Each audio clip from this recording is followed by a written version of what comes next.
اللہ تک پہنچنے کا سفر وہیں سے شروع ہوتا ہے جہاں تم سوچتے ہو کہ اب سبھی راستے بند ہو چکے ہیں۔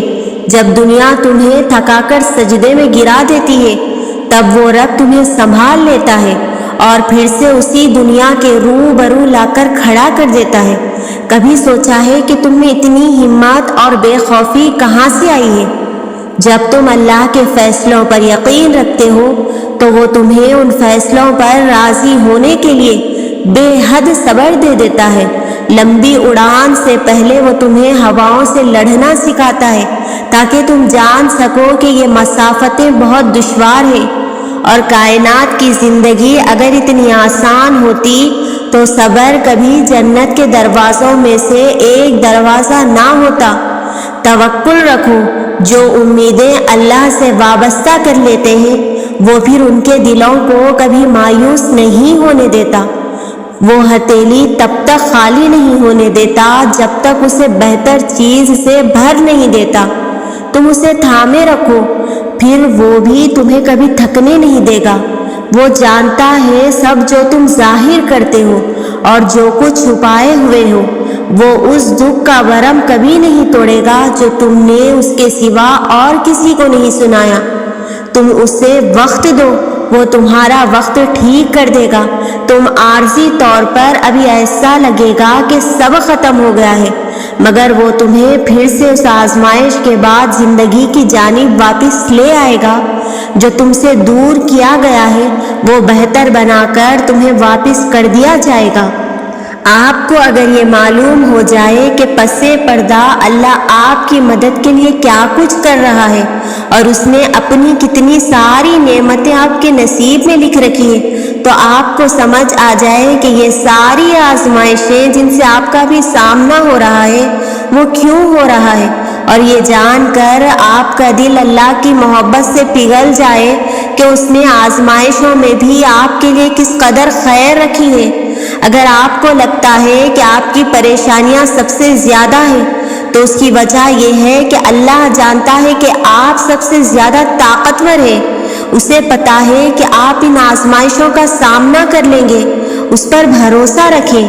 اللہ کی مصلحت بہت بڑی چیز ہے۔ کبھی کبھی آپ کو نظر نہیں آ رہا ہوتا کہ آپ کو کہاں جانا ہے، آپ کو کیا کرنا ہے۔ ایسا سمجھیں کہ رب نے آپ کی نگاہوں کا راستہ بلاک کر رکھا ہوتا ہے۔ آپ کی نگاہیں وہ نہیں دیکھ سکتی جو رب آپ کے لیے کر رہا ہوتا ہے، جو رب دیکھ رہا ہوتا ہے۔ کیوں؟ کیا پتا وہ آپ کو سرپرائز دینا چاہتا ہو، کیا پتا وہ آپ میں صبر امیل کر آپ پر رحمتوں کی ایک ساتھ اچانک برسات کرنا چاہتا ہو۔ رب کی منشا کیا پتا اسی میں ہو کہ صبر کی بھٹی سے گزار کر آپ کی نگاہوں سے پٹی ہٹائی جائے اور آپ کو حیران کر دیا جائے، آپ کو نواز دیا جائے، آپ کو راضی کر دیا جائے۔ اور دعا کے قبول نہ ہونے کا تعلق اللہ کی ناراضگی سے نہیں ہوتا۔ اگر دعا کے قبول نہ ہونے کا انحصار اللہ کی ناراضگی پہ ہوتا تو حضرت یعقوب علیہ السلام اپنے بیٹے سے کبھی بچھڑے ہی نہ ہوتے۔ دعا تو انہوں نے بھی مانگی ہوگی، اللہ ان سے ناراض تو نہ تھا کہ ان کی دعا قبول نہ کرتا۔ وہ تو پیغمبر تھے، اللہ کے نیک بندے، تو پھر اللہ انہیں کیوں دکھ دیتا؟ جب ہم اللہ کی رضا میں راضی ہوتے ہیں نا، تب اللہ پوری کائنات کو ہمیں راضی کرنے میں لگا دیتے ہیں۔ اس لیے چھوڑ دیں سوچنا، پریشان ہونا، معاملات آپ کی دسترس سے باہر ہیں۔ اللہ کے لیے تو کچھ مشکل نہیں، اس لیے صبر سے انتظار کریں۔ اللہ سے شکوے کر کے اپنا صبر اور اجر ضائع نہیں کریں، بہت جلد آپ کو آپ کا اجر ملنے والا ہے۔ کیا یہ معجزہ نہیں کہ اللہ نے عربوں کی آبادی میں تمہیں خود سے قریب ہونے کے لیے چنا؟ کیا یہ معجزہ نہیں کہ اللہ نے اس غافل دنیا میں تمہیں سجدے کے لیے چنا ہے؟ کیا یہ معجزہ نہیں ہے کہ رات کی تاریکی میں اللہ نے تمہیں تہجد کی لگن لگائی ہے؟ کیا یہ معجزہ نہیں ہے کہ اب اللہ سے ملنے کے بعد تم وہ نہیں رہے جو پہلے کبھی ہوا کرتے تھے؟ اور اللہ کے علاوہ کوئی ہماری تکلیف درد نہیں سمجھ سکتا۔ لوگ ہمارا رونا ایک حد تک برداشت کرتے ہیں اور پھر تنگ آ جاتے ہیں۔ لوگ ہمیں صرف نارمل دیکھنا چاہتے ہیں۔ اللہ کے سوا کوئی نہیں سمجھ سکتا کہ ہم کیا محسوس کر رہے ہیں، کیا گزر رہی ہے۔ اللہ کے سوا کسی کے سامنے اپنے دکھ غم بتانا سراسر بے وقوفی ہے، کیونکہ اس بھاگتی زندگی میں کسی کے پاس اتنا وقت نہیں ہے کہ وہ ہماری تکلیف سنے اور اس کو محسوس کرے۔ اور دعا کی قبولیت کی اس سے بہتر نشانی اور کیا ہو سکتی ہے کہ اللہ نے اب تک آپ کا دل دعاؤں میں لگایا ہوا ہے۔ ممکن ناممکن میں مت الجھو، دعاؤں کی طاقت سے تو صحرا میں بھی چشمہ جاری کروایا جا سکتا ہے۔ دعا کے ساتھ ایسے جڑ جاؤ کہ گویا اس کے علاوہ کوئی علاج تم جانتے ہی نہیں۔ اگر اللہ نے تمہارے دل میں کسی چیز کی چاہت ڈالی ہے اور تمہیں دعا مانگنے کی توفیق بھی دے رہا ہے تو ہو سکتا ہے کہ اللہ تمہاری چاہت پر راضی ہو اور بس تمہیں آزما رہا ہو۔ اور اللہ تمہاری دعاؤں پر راضی ہے تبھی تو وہ تمہارے دل سے اس چیز کا خیال نہیں نکال رہا۔ تمہارے دل کا ایک ہی دعا پر اٹک جانا قبولیت کا اشارہ ہے۔ اور جب دعا کے لیے ہاتھ اٹھاؤ تو یہ یاد رکھو کہ جس سے تم دعا مانگ رہے ہو وہ مالک کن ہے۔ جب دعا کر رہے ہو تو یہ دھیان میں رکھنا کہ وہ المجیب ہے، یعنی تمہاری دعا قبول کرنے والا ہے۔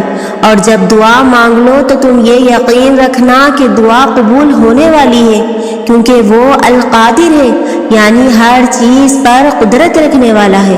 دعاؤں میں سکون ملنے لگے تو سمجھو کہ دعائیں قبول ہو گئی، کیونکہ ان دعاؤں میں اللہ کی رضا شامل ہوتی ہے اور معجزے اللہ کے راضی ہو جانے سے ہی تو ہوتے ہیں۔ یہ دیر تو بس تمہاری دعاؤں کا امتحان ہوتی ہے، پھر تقدیریں بدل جاتی ہیں اور کہانیاں ایک کن سے پلٹ جاتی ہیں۔ اور اللہ خالی ہاتھ لوٹانے کے لیے تھوڑی نہ تمہیں اپنے در پہ بلاتا ہے۔ وہ اگر تمہاری دعائیں نہیں بدل رہا تو جان لو کہ اس نے اب قبولیت کا ارادہ کر لیا ہے۔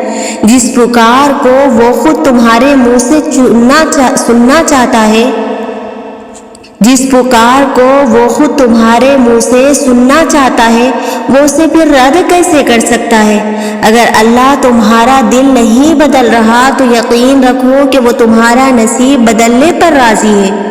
اور رب کیوں چاہتا ہے کہ آپ صبر کریں؟ کیونکہ اس سے توکل پیدا ہوتا ہے، کیونکہ اس سے یقین پیدا ہوتا ہے کہ آخر وقت پر آ کے رب ہمیں بچا لے گا۔ صبر نہیں کریں گے تو کیسے پتہ چلے گا کہ واقعی معجزے ہوتے ہیں، واقعی اللہ مدد کرتا ہے۔